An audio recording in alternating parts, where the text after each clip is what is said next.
Good. Be the best golfer? I am. Yeah.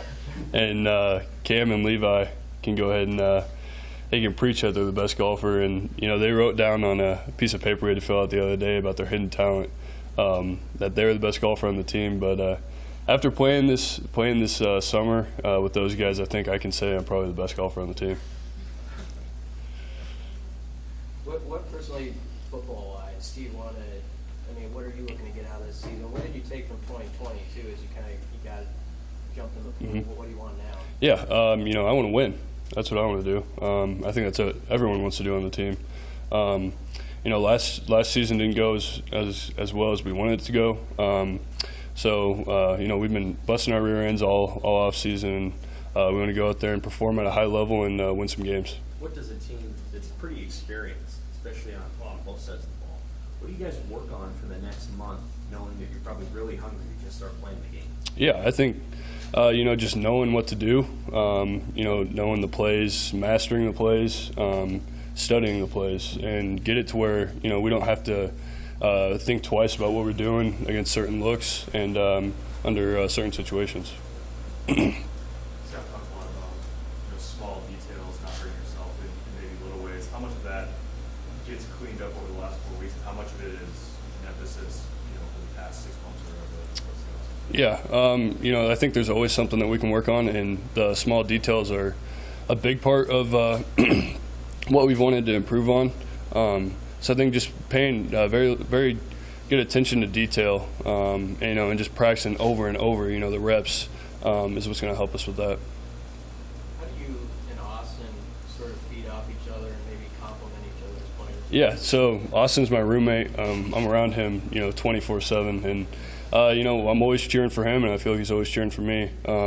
So we're gonna sit down, have the hard conversations with each other, and if something isn't working well, I'll fix him or he'll fix me, and if someone's doing something really well, we'll also compliment them. And I think we just want to go out there and be the best two tight ends in the Big Ten, and we really want to perform well this season.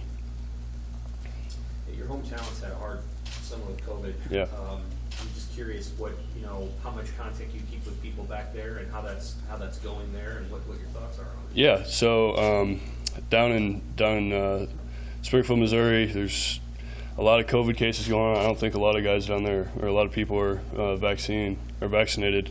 So I stay in touch with a couple of buddies back there, and they were all talking about today how they're starting to have to wear masks again. So it's sad, that we're gonna have to go back to that, or they're having to go back to that. So.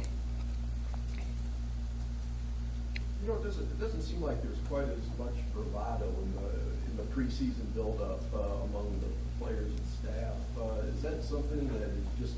Have you guys been humbled, do you think, over the last few years in this program? Yeah, I mean, I don't really pay attention to all the outside noise about what people are saying about us, about where we place, about our expectations for this year and stuff. So I think guys, are mentally focused right now. Guys are so pumped to be back, and we're just ready to get to work. Last couple of years, the numbers that you guys have put up running the ball have been pretty good, and still sort of seems to be a sense that can be an area where you get better.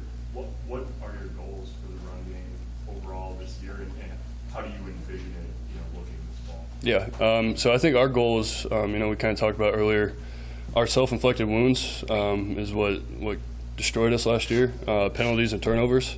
So I think if we keep those low, then our run game will continue to progress. Is there a kind of accountability that you guys hope there is in camp to punish is the wrong, I don't know, punish you? You guys, if you have penalties? Yeah, I think in the back of everyone's minds, we're all kind of chirping on each other if someone's fumbling or throwing picks or stuff, but we're also there to help them, to tell them it's okay, let's move on to the next play. Is it a requirement for a tight end in Nebraska to have a mullet? I wish that was the thing. I'll give props to Jack Stoll. I've said it over and over. That man, he's the one who encouraged me to do it. And I've talked to the younger guys trying to get them to grow mullets too. So. I was was going to ask if that was Jack influenced or if that's your style right there. Yeah, it's a little bit of both. So Gonna let it go all season. yeah, yep.